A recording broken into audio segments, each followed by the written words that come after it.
ஆடுவத்தி குரு எப்படி மருத்துவ கொலை செய்யப்பட்டாரோ அதே நிலைக்கு மருத்துவர் ஐயா தள்ளப்படுவார் வெகு விரைவில் சொன்னார்.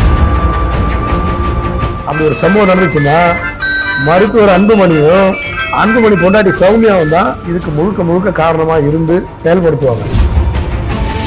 அவங்க ஒரு டீம் ஒன்று வச்சிருக்காங்க. இந்த மாதிரி யாராவது பேசுனா இவங்க தொடர்ந்து அந்த பூச்சாண்டிக்கும் பயத்துக்கும் பயந்தவங்க எல்லாம் இந்த மண்ணில் பிறந்தவங்க இல்லை. இவங்க மாதிரி நிறைய பேரை பார்த்துட்டோம் நம்ம. அதனால இந்த சம்பவத்தை அவங்க 2 பேரும் செய்வாங்க.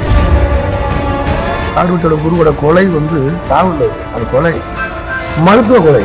அன்னைக்கு விழுப்புரம் கூட்டத்தை முடிச்சுட்டு காடுவெட்டியார் வர்றப்ப ஒரு நெஞ்சு அடைப்பு ஏற்பட்டு மருத்துவர் ஐயா ஏற்றுக்கவே இல்லை. அவரோட அனுமதி இல்லாம கை கட்டி வாய் போச்சு, கண் இருந்தும் குருடாய், காது இருந்தும் செவிடாய், வாய் இருந்தும் ஊமையாய் அன்னைக்கு இருந்தார். வாய் துறக்கிறார், கண்ணாலே பேசுறார்.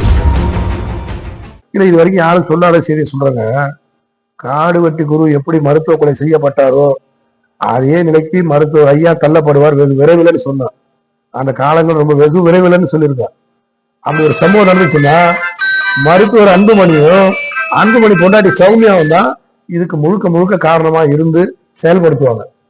இது இன்னைக்கு இல்லை. நீங்க நான் சொன்னது முன்னாடி இப்ப நிறைய தொலைக்காட்சியில நான் பேசுறத கீழே நிறைய கமாண்ட்ல கண்ணாம்பெல்லாம் பேசுறாங்க.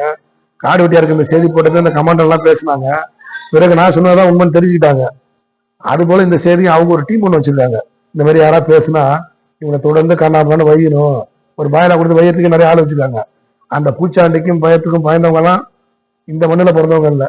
இவங்களை மாதிரி நிறைய பேரை பார்த்துட்டோம் நம்ம. அதனால இந்த சம்பவத்தை அவங்க 2 பேரும் செய்வாங்க. அதை மறைமுகமா சொல்றாரு. காடுவெட்டியோட குருவோட கொலை சாவு, அது கொலை, மருத்துவ கொலை. அன்னைக்கு விழுப்புரம் கூட்டத்தை முடிச்சுட்டு காடுவெட்டியார் வர்றப்ப ஒரு நெஞ்சு அடைப்பு ஏற்பட்டு வண்டியில சாயிறாரு. திருப்பி ஒரு சொம்பு தண்ணி எடுத்து கொடுத்துட்டு என்னோட நிலை ரொம்ப மோசமா இருக்கு, நான் ஐயாவை பார்க்கணும். மறுநாள் காலையில் ஐயாவை போய் பார்க்குறாரு. ஐயா என்னை நான் நுரையீரல் ஆப்ரேஷன் பண்ணணும், எனக்கு உடம்புநிலை சரியா இல்லை அப்படின்னு சொல்றப்ப சிங்கப்பூர் போனுங்கிறாரு. சிங்கப்பூர் போற அளவுக்கு உன்ட்ட பணம் இருக்கா கொடுன்னு கேட்கிறாரு. யதார்த்தமா கேட்கிறாரு. இவர் கோச்சிட்டு வண்டி எடுத்து உடனே வந்துட்டார். அதுக்கு தேவையான பணங்கள் எல்லாம் ரெடி பண்ணிட்டு மற்ற எல்லா அதுக்கு தேவையான ஆவணம் எல்லாம் ரெடி பண்ணிட்டு இவரை கூப்பிட வராங்க. அப்போதான் அன்புமணி ராமதாஸ் உள்ள வர்றார். அன்புமணி ராமதாஸ் அன்புமணி உள்ள வர்றார். உள்ள உங்களுக்கு ஏன் தேவையில்லாத வேலை இதெல்லாம், அவங்க பார்த்துப்பாங்க, அதை நீ தலையிடக்கூடாது அப்படிங்கிறார்.